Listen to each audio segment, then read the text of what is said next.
Fred's going to do a Did You Know? It's equipping you to be able to defend your faith in a greater way. It's really awesome, so check it out. Thanks. Good morning. So we have, I'm doing a Did You Know? Just 6 questions every Christian should be able to answer. We go in depth on these answers, a little more on the Evidence for God series, which is on the YouTube channel. And a lot of it's based on the book, I Don't Have Enough Faith to Be an Atheist, which, we also go from other sources. And we have this book today, I think, right? Somewhere in the back? Yeah, if you want one in the back, I think we're asking for just, $20 per book? You can take them if you want to. Yeah, or just take them, so whatever. Take a book and then tithe. That's kidding. All right, so first question. Does God exist? Does truth exist? Sorry, first question, does truth exist? Short answer is yes. One of the ways you can kind of talk about this is that saying otherwise is a self-defeating claim, right? Someone says, well, truth doesn't exist. Well, is that true? Because if it's true that truth doesn't exist, then truth does exist because you're saying truth doesn't exist, right? So it's a self-defeating claim. Same with it's true for you, but not for me. Buddhism is true for you, but it's not for me. Maybe Jesus resurrected for you, but it's not true to me. Well, if it's true for you and not for me, is that true for everybody? Because if it's true for me and not for you, and that's true for everybody, then it's true for everybody is an absolute truth, right? So it's a self-defeating claim, and we're going to go through this to the first session. So does truth exist? The answer is yes. Does God exist?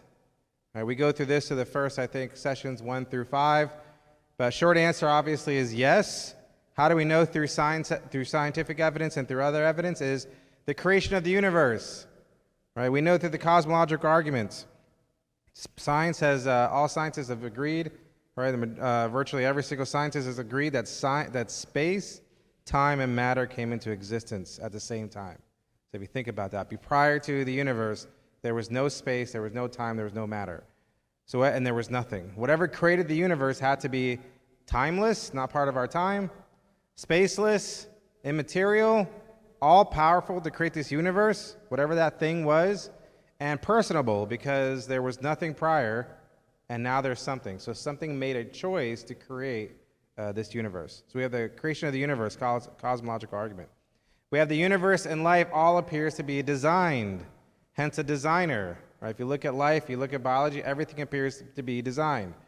Even secular science will tell their students, we know it looks designed, but ignore that. That's just coincidence through evolution. Right? So they're looking at design in their face, yet they're told to ignore it. Not only does the universe appear to be designed, it appears to be specifically finely tuned for human life here on Earth. Right? And again, all these we dive deep into if you're interested in how we came to this conclusion. And then we have the moral law. How do we know something is wrong? How do we know that murder is wrong, that killing babies are wrong? Right? Not just because society says or that someone taught us, but that we know it, that we're comparing ourselves to a standard beyond us. Otherwise, morality is just objective. It's your opinion versus my opinion if murder is wrong. Right? So these 4 evidences alone lead us to the conclusion that God is the best explanation for all these things. And so that's why someone with an intelligent brain would believe that their God exists through science. Are miracles possible? Yes, if God exists as we just shown, then miracles are possible. What's the greatest miracle in the Bible? It's not the resurrection of Jesus. It's the creation of the universe. If God created the universe in the first few verses, then he can easily just reach in and resurrect someone or reach in and make some changes. Right, so miracles are possible because if God exists, then you get miracles for free. Can science disprove God? Right? Short answer is no. And this is where people think science and religion don't go together, usually because they're thinking of people that have religious faith and just believe but they have no evidence. Right? But science and religion, if you look at the data, go hand in hand. There's no contradictions between science and religion. Dr. Frank Turek likes to say, a mechanic studying the Ford Model T could not disprove Henry Ford existed. And that's what science is doing. Science is a study of the thing that God created. Science is a study of the universe. Right? That'd be like the mechanics looking at the Ford Model T and saying, look, it's got a combustion, it's got an engine, it's self-running. You don't need a creator for this. It does it on its own. You don't need anybody to create this. Right? It's the same thing with science. They're studying the universe that God created. Right? You cannot disprove God because God created the thing you're studying. Right? All you're doing is showing how the universe works and how God intended it for it to work in the first place. And what evidence is there that Jesus really rose from the dead? There's actually a lot of evidence. Gary Habermas does a study on 1,400 of the most critical scholarly works, from the ultra-liberal to the most far-right conservative. And virtually every single scholar agrees on these points, that Jesus died on a Roman crucifixion, that Jesus' disciples believed that Jesus rose from the dead, and that he appeared to them, and that they were willing to be tortured and killed for their beliefs. Now, the scholars writing the papers don't believe that Jesus rose from the dead, but they believe that the disciples believe that Jesus rose from the dead. Right? And the disciples were eyewitness accounts.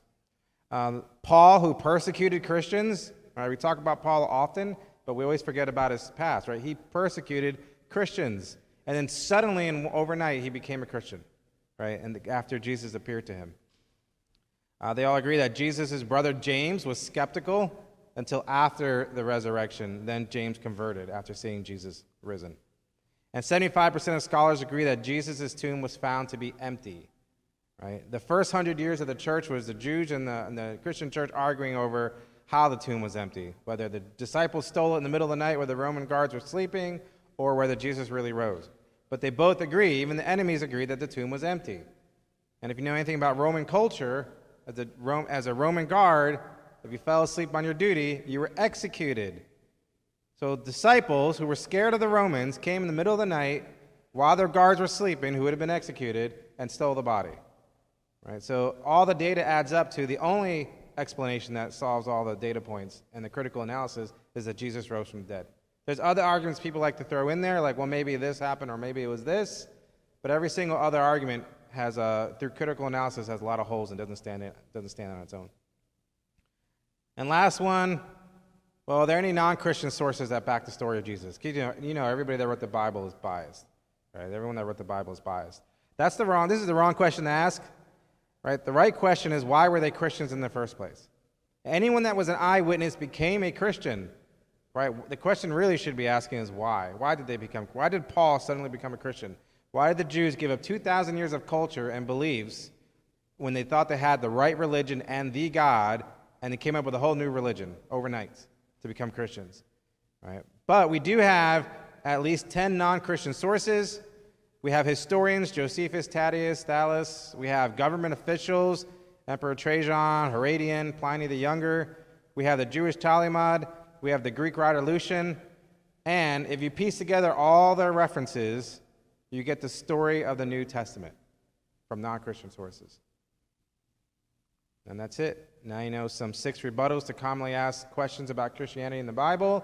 And again, if you want a deeper dive, feel free to watch the Evidence of Skeptics. They're all on the YouTube channel, and we go deeper into these. Nice.